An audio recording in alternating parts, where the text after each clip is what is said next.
नमस्कार दोस्तों। 23 लाख ये संख्या उन छात्रों की है जिन्होंने 2024 का नीट एग्जाम दिया था।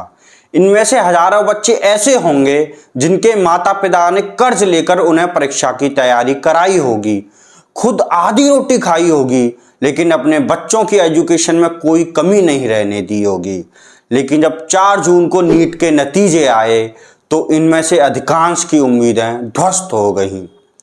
नीट जैसा एग्जाम जिसमें किसी भी तरीके की धांधली न होने की उम्मीद की जाती है, 4 जून को नतीजों के बाद और उससे पहले भी इसमें इतनी तरह की अनियमितताएं सामने आई कि पूरी व्यवस्था पर ही सवाल उठने लगे। इन धांधलियों को मुख्य तौर पर 4 पॉइंट में बांटा जा सकता है। पहला, नीट कराने वाली नेशनल टेस्टिंग एजेंसी यानी एनटीए ने 16 मार्च को रजिस्ट्रेशन बंद होने के लगभग 1 महीने बाद 9 अप्रैल को अचानक फिर से 2 दिन के लिए ऑनलाइन रजिस्ट्रेशन विंडो खोल दी। जो एजेंसी 5 मिनट भी लेट होने पर छात्रों को एग्जाम सेंटर पर नहीं घुसने देती, उसने लगभग 1 महीने बाद अचानक से रजिस्ट्रेशन फिर से क्यों खोला, इसका कोई संतोषजनक जवाब नहीं मिला है। दूसरा, 5 मई को एग्जाम से पहले ही बिहार और गुजरात के गोधरा जैसी जगहों पर पेपर लीक हो गया। लाखों रुपए लेकर अमीर बापों की औलादों को एग्जाम से 1 दिन पहले तक पेपर दे दिया गया। यही नहीं, कुछ जगह तो जवाब लेके प्रश्न पत्र बांट दिए गए। गोधरा में छात्रों से ओएमआर सीट को खाली छोड़ने को कहा गया और बाद में टीचर्स ने ऑफिशियल आंसर शीट आने के बाद इन ओएमआर शीट में सही जवाब भरे। ये लोग छापे में रंगे हाथों धरे गए। तीसरा, इस साल 67 छात्रों ने टॉप किया है। इन सभी के 100% 720 में से 720 अंक आए हैं। ऐसा पहले कभी नहीं देखा गया। पिछले साल 2 छात्रों ने टॉप किया था। इससे पहले 2022 में 4 छात्रों ने टॉप किया था, लेकिन इनमें से किसी भी छात्र के 720 अंक नहीं आए थे। टॉपर्स में शामिल कई छात्र तो एक ही केंद्र से रहे।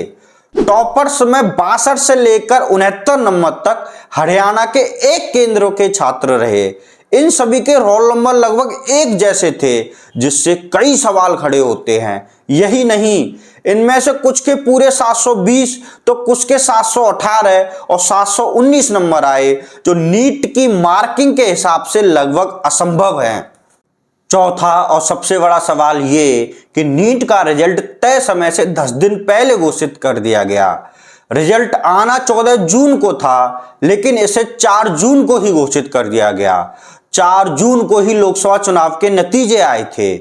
ऐसे में कुछ लोगों का आरोप है कि चुनावी नतीजों के शोरगुल का फायदा उठाकर नतीजों को चुपके से जारी करने की साजिश की गई, ताकि धांधलियों की तरफ किसी का ध्यान न जाए। ये वो अनियमितताएं और सवाल हैं जिन्हें लेकर कहा जा रहा है कि नीट में एक बड़ा घोटाला हुआ है।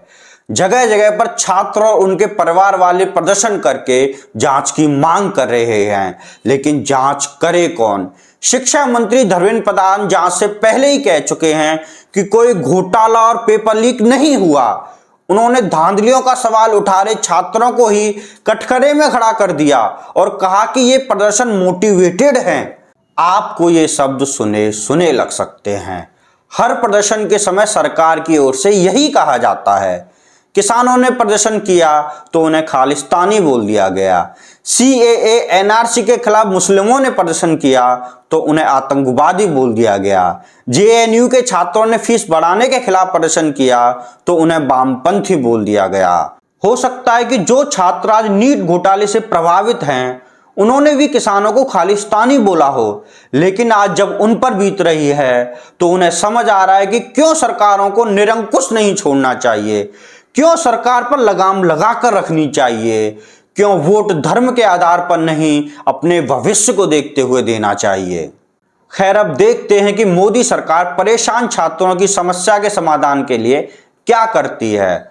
अभी तक के व्यवहार से तो सरकार से कोई उम्मीद नहीं लग रही, लेकिन कुछ दिन पहले उसे 240 वोल्ट का जो झटका लगा है, आशा है कि उससे सरकार की अक्ल थोड़ी ठिकाने पर आई होगी और छात्रों को उपद्रवी या ऐसा कुछ बोलने की बजाय नीट में घोटाला करने वाले अधिकारियों और दोषियों को ऐसी सजा दी जाएगी कि आगे से कोई भी ऐसा घोटाला करने से पहले 1000 बार सोचेगा।